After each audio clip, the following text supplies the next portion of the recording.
2025년 새해를 주시고 새해 내내 우리를 따스한 품에 안으실 우리 주님 찬양합니다. 여러분, 새해가 이미 왔는데 새해의 주인공답게 살아갈 믿음이 있습니까? 그 믿음이 맹신이 되지 않으려면 충족되어야 되는 조건이 있습니다. 바로 새해가 나한테 와야 된다고 하는 겁니다. 아니, 이게 무슨 소리야? 새해는 벌써 시작됐는데. 그렇지가 않습니다. 성경을 보면 2025년은 벌써 시작됐지만 아직도 새해를 맞지 못한 분들이 계십니다. 본래 새해라고 하는 구약 성경의 의미는 두 번째 해라고 하는 의미입니다. 그래서 민수기를 보면 이스라엘 백성들이 애굽에서 탈출한 출애굽 이후에 맞이한 첫 해를 새해라 그럽니다. 그러니까 새해 맞았다고 하지만은 이전에 과거에 애굽 생활에 대한 청산이 없다면, 아직까지 출애굽의 기적을 맛보지 못했다면 그분에는 아직도 새해가 아닌 겁니다. 새해를 의미 있게 보내려면 과거의 이런저런 일들에 대한 반성과 성찰이 반드시 필요합니다. 그래서 우리는 지난 주일 그 과거에 있었던 일들이라든지 그런 일들이 우리에게 본보기 거울이 되어서 이것저것 청산할 건 청산하고 정리할 건 정리해야 된다, 그렇게 보냈던 겁니다. 그러니까 새해가 벌써 시작되었는데도 아직도 청산해야 될 일과 관련해서 아직도 머뭇머뭇거리고 있다면 그분에게는 아직도 새해가 아닌 겁니다. 청산할 것은 청산하고 그 이후에 펼쳐지길 바라는 소망을 가질 때 명실상부한 새해가 왔다 그러는 겁니다. 자, 그러면 신약 성경에서의 새해는 어떤 사건이 일어난 시점을 말합니다. 여러분, 저건 세속 역사도 그렇게 하지요. 어떤 국왕이 즉위를 하면 그때부터 그 1년 2년 따지죠. 우리나라도 일제 식민지 하에 있을 그때는 연도수가 아니고 명치 몇 년, 소하 몇 년 그랬지요. 왜? 일본에 그런 왕이 즉위하고 나서 새해 두 번째 그렇게 따졌기 때문입니다. 영적으로 말하면 만왕의 왕이신 예수님을 마음속에 모실 때부터 새해가 시작되는 겁니다. 매년 닥쳐오는 신년이 새해가 아니고 새해의 나를 위해 예비하신 은혜를 담을 새로운 가죽 부대로 시작하는 시점이 바로 믿는 사람의 새해입니다.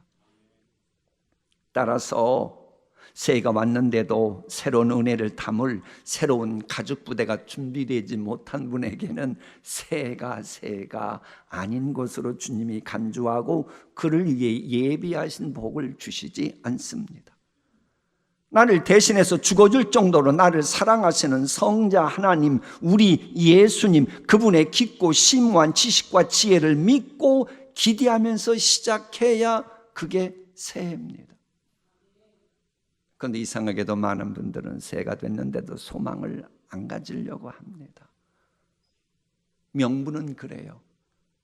나는 기복주의에 빠질까 봐. 그런 신앙은 가질 수 없이. 기복주의에 빠지지 않으려고 하는 건 잘하는데 문제는 그것 때문에 소망을 갖지 않는다는 것이고, 그래서 소망을 갖지 않을 때는 그에게는 새해가 온 것이 아닙니다.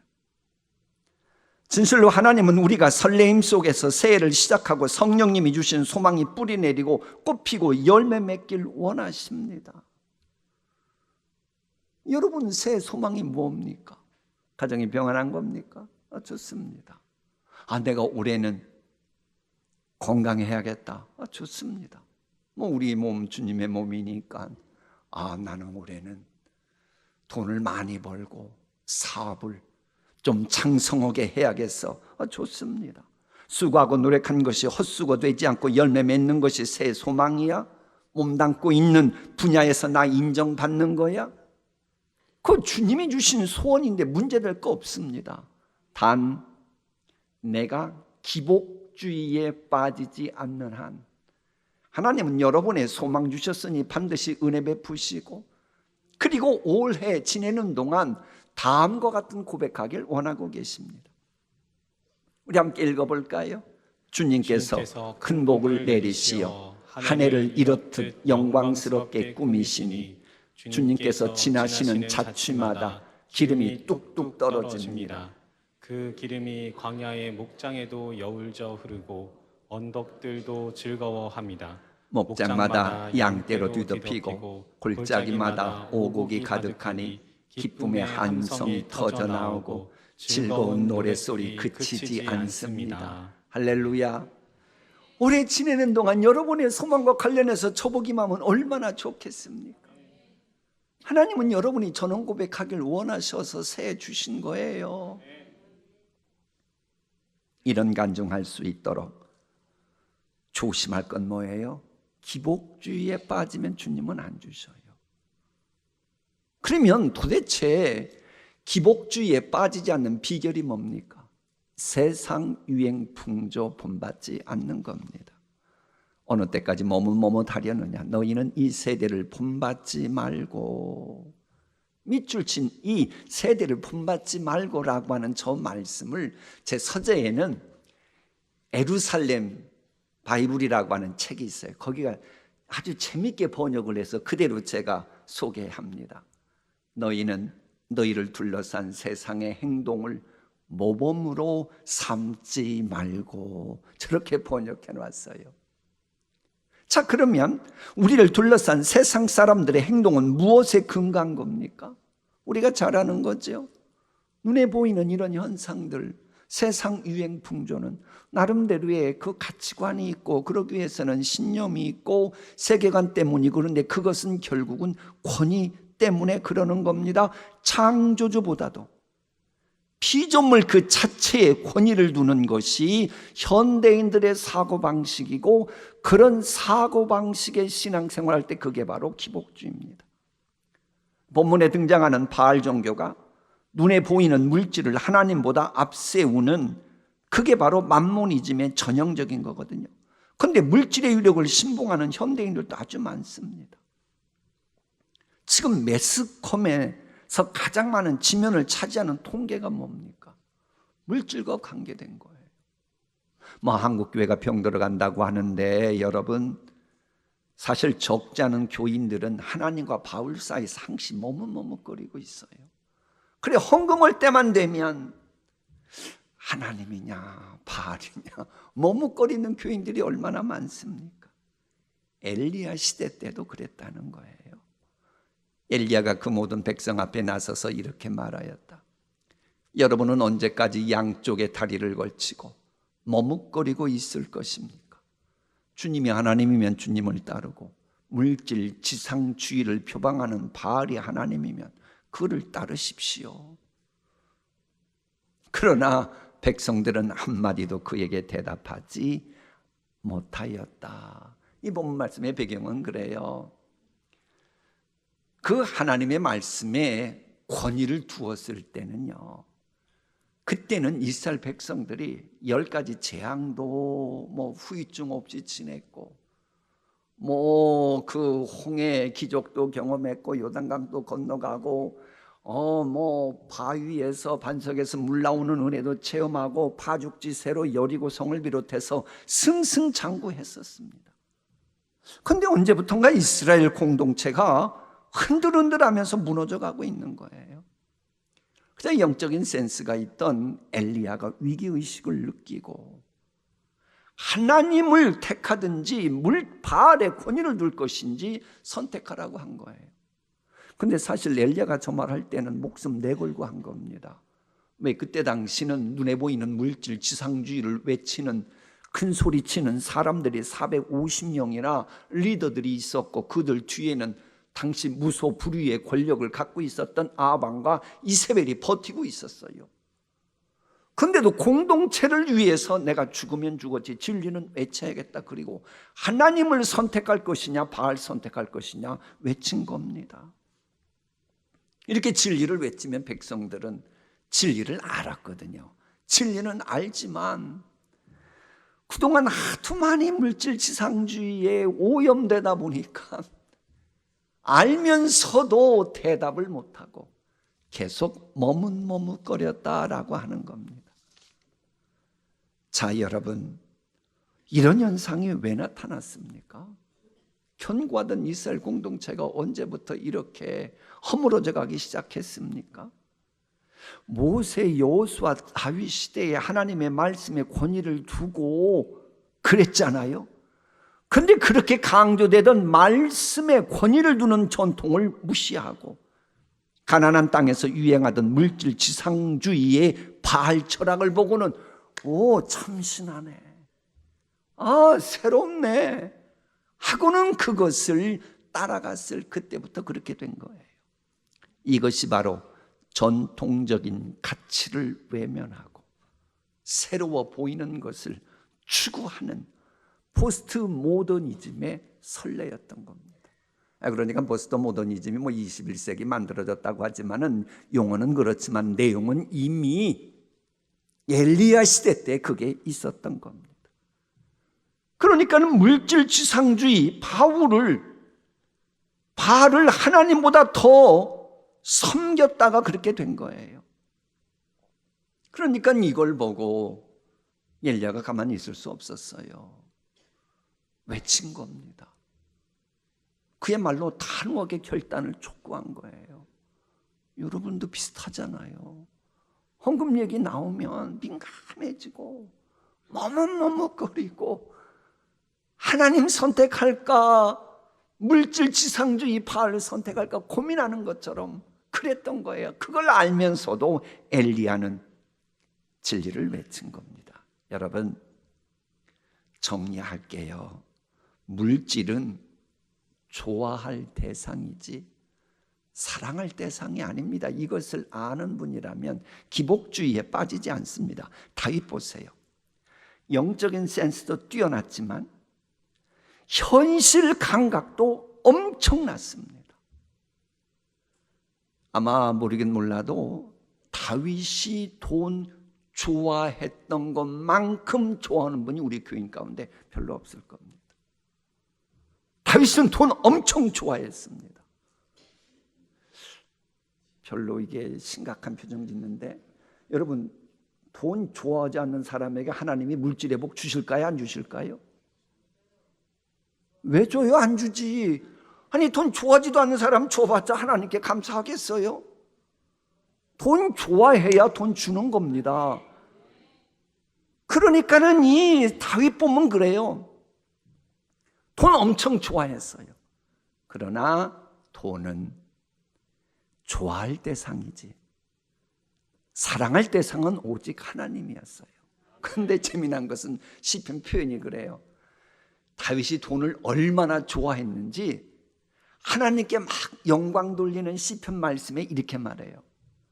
내가 하나님 사랑하는 것을 돈을 좋아할 때 기뻐하는 것보다 더하는 겁니다. 이렇게 비유할 정도예요.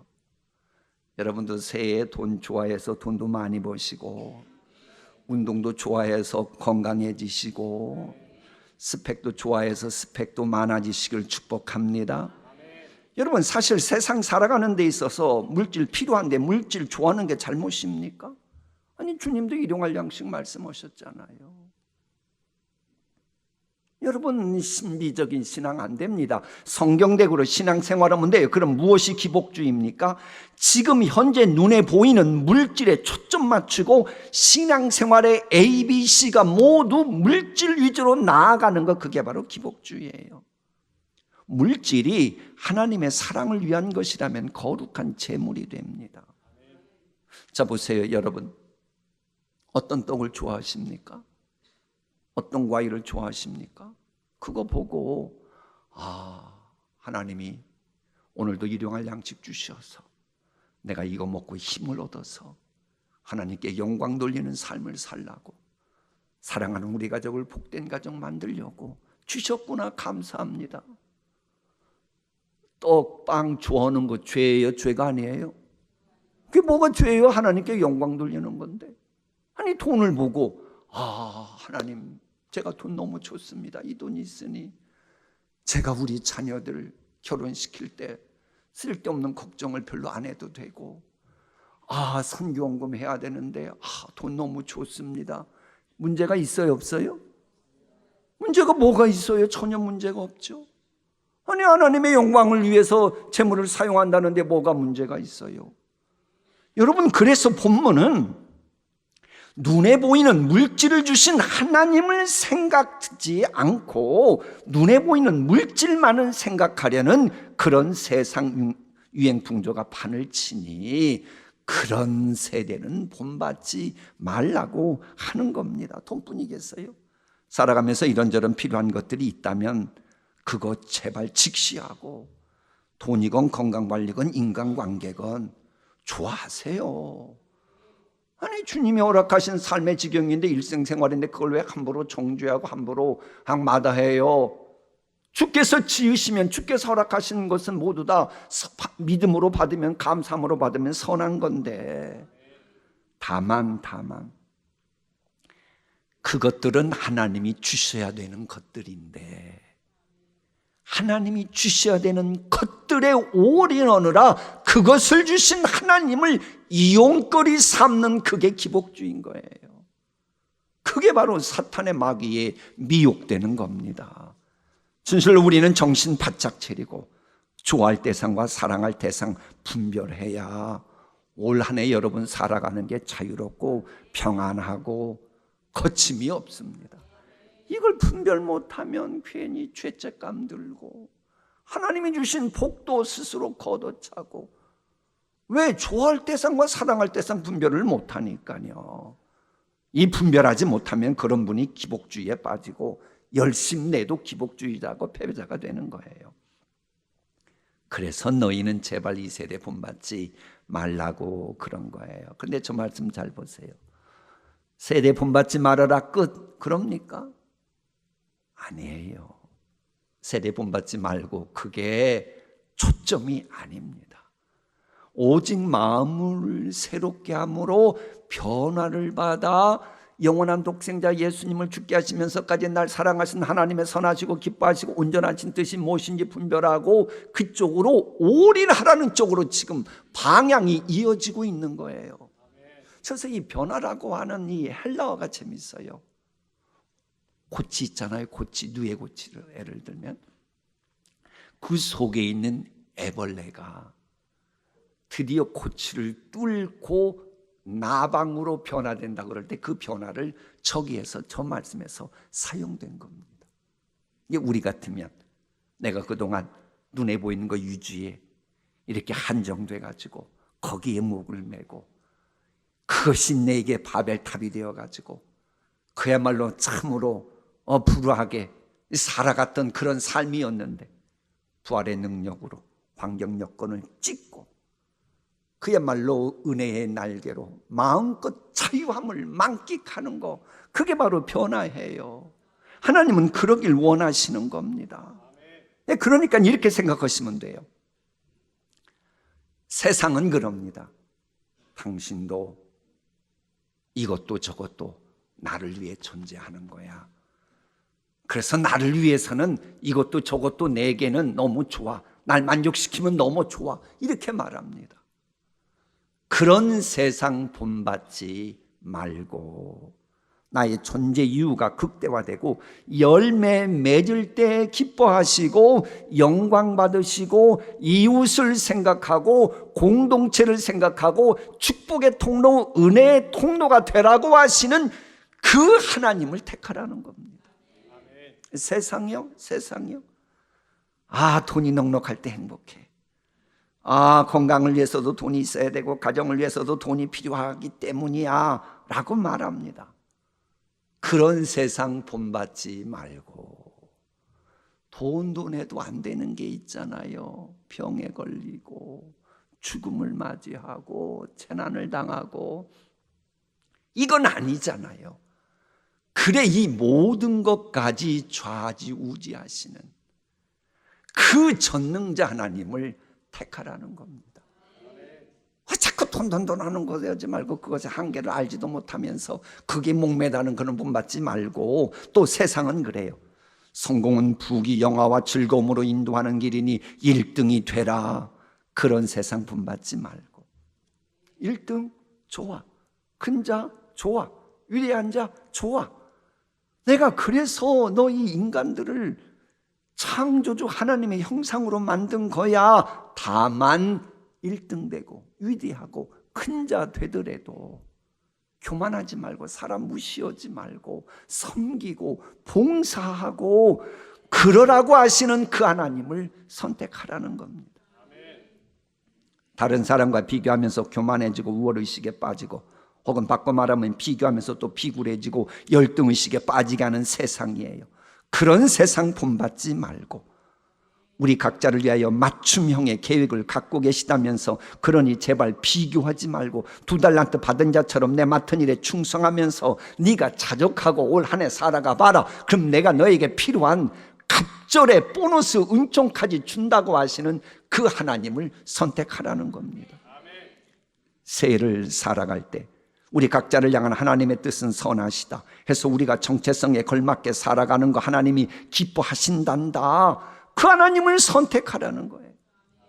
이런 하나님의 뜻은 온전하다고 본문은 말합니다.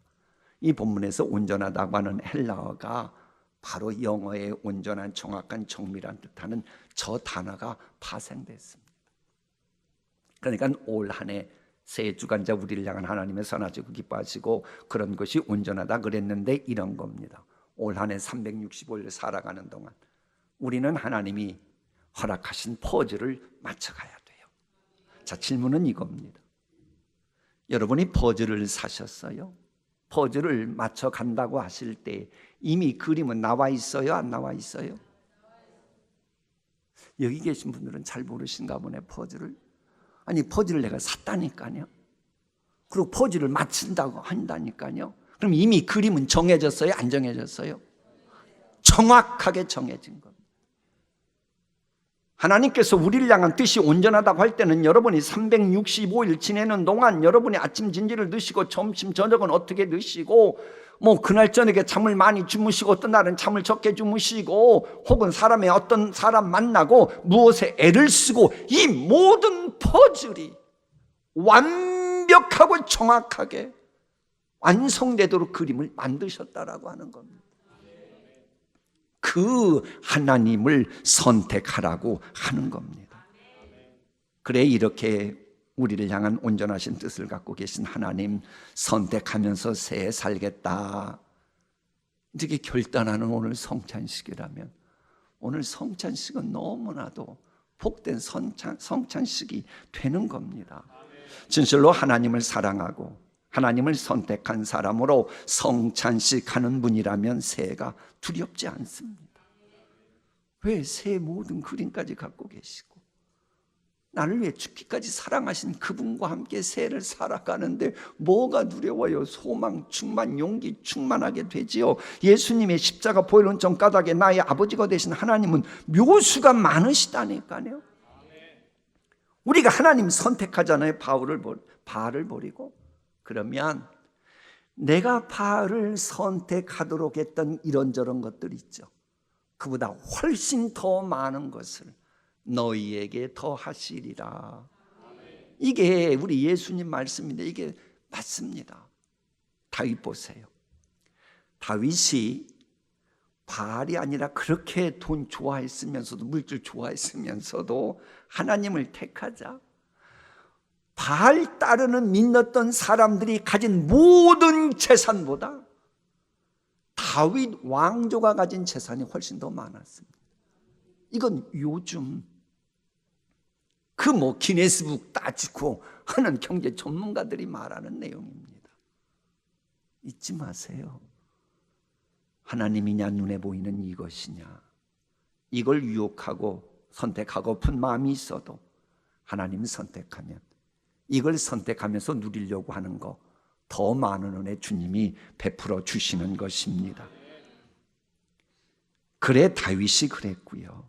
히스기야가 그런 경험했고요. 다니엘도 느헤미야도 스룹바벨도 에스라도 모두 그런 경험했어요.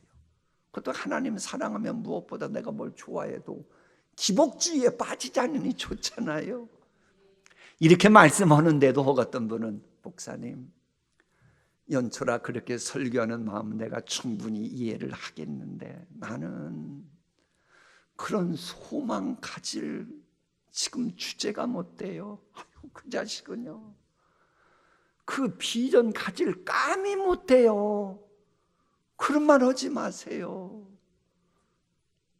그런 분이 계실 수 있습니다. 사실 그럴 수도 있습니다. 그러나 문제가 많았던 아브라함, 야곱, 모세, 기드온, 베드로와 함께 하시면서 약속의 주인공 만드셨던 하나님은 지금도 우리의 하나님 아버지가 되시면 믿습니까? 자, 보세요. 그럼 이제 여러분 양심 속이지 않고 진솔하게 이야기하도록 제가 진행합니다. 지금 내 앞에 2025년이라고 하는 여리고가 있는데 이걸 정복하라 그러는데 나는 여호수아가 아니잖아. 근데 이걸 어떻게 정복하라는 거야? 말이 맞아요, 틀려요? 아니, 여러분이 여호수아냐고 물어보잖아요. 여호수아 아니에요? 아니에요. 그럼 그 말은 맞는 거예요. 자, 새 물결이 홍해처럼 막 밀려오고 있어요. 건너가야겠는데 나는 모세가 아니에요. 나는 모세가 아닌데 어떻게 내 앞에 밀려오는 이 홍해 같은 시절을 내가 극복하고 넘어갈 수 있어? 나는 안 돼. 맞아요, 틀려요? 그것도 맞아요. 그럼 이제 하나 여쭤봅니다. 여러분이 여호수아도 아니고 모세는 아니지만은 여호수아가 여리고를 점령하도록 하셨던 그 하나님, 모세가 홍해를 건너가도록 하신 그 하나님은 지금도 여러분의 하나님 아버지이심을 믿습니까? 아멘. 그럼 됐잖아요. 아멘. 나는 여호수아도 아니고 다윗도 아니고 그 누구도 아니에요. 맞아요. 누가 그렇대요?